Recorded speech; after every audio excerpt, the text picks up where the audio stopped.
Hi friends, welcome to Summer School and Math 103. My name is Lisa Brown and I will be the instructor for this course. I have a few things that I want to make sure you're aware of right away.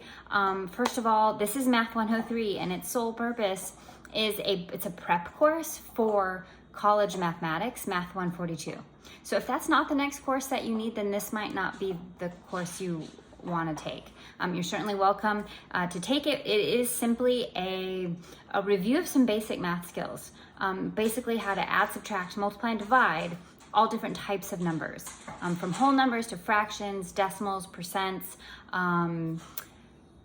We deal with percents, and then we dip our toe a little bit into algebra. Always focused on, again, the skills that you need to be successful in that next Math 142 course.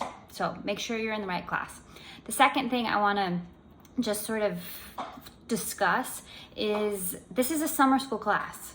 So summer school, really fast, right? Normally this would be a 16-week course, and now it's only 8 weeks, which means you're going to go through the same amount of material in half the time, which means you'll have to double the amount of work you do per week. There you go, already we're doing math. So summer class and an online class. And if you've never taken online classes before, online classes are hard. They require self-discipline and not a lot of us have that. So in-person classes are always easier. If you, through this experience, decide that this just doesn't work for you, I would strongly encourage you to get back in the classroom and take it in person. It has a very different feel when an instructor is standing in front of you teaching you as opposed to you sitting and listening to a video. Not as fun or easy. So the third thing I want to say is you are going to be required to come to class 4 times a semester. I've tried to post this everywhere. It's in the syllabus. I'm sure I'll send an announcement or an email to everyone ahead of time. But you are going to be required to come in person. Now, after the last, 3 years of going completely virtual, and now we're sort of phasing back in, that surprises students sometimes. They feel that they should be able to do everything remotely.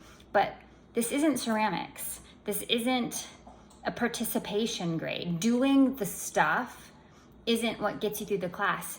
It's math, right? So if you don't know how to do these skills, these foundational skills, you're not going to be successful in the next class. So your grade at the end of the semester, if you get an A, for example, it's to show that you know approximately 90% to 100% of the material. You've mastered that.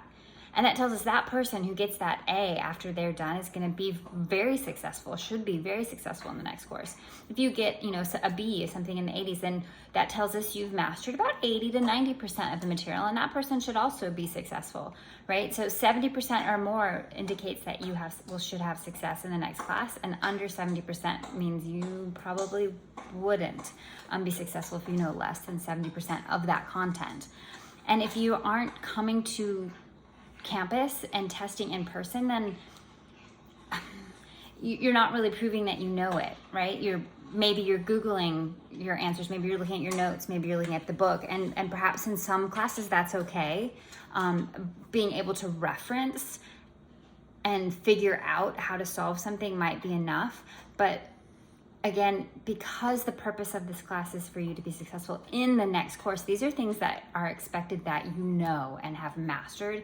So you have to come to class, to campus, and have someone watch you take it to know that you're not getting help or looking at notes, things like that.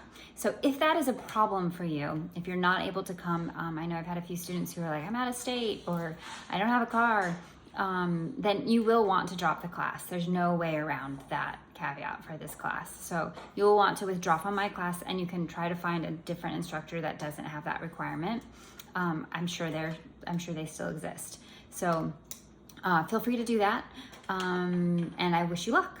The last thing I want to just comment on before I sign off here is while this video that I'm speaking to you in it's May of 2023, you'll see in a lot of the other videos that they may have been from spring or even from fall. They may not be from summer semesters.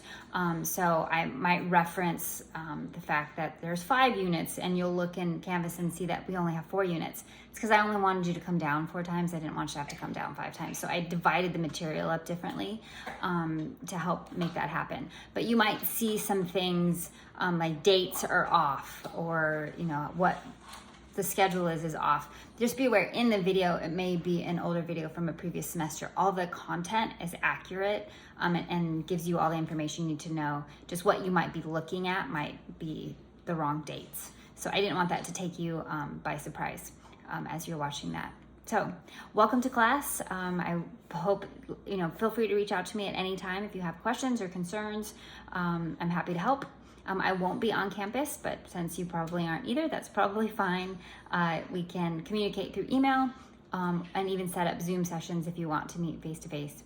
So I'm looking forward to working with you, and I'll see you later.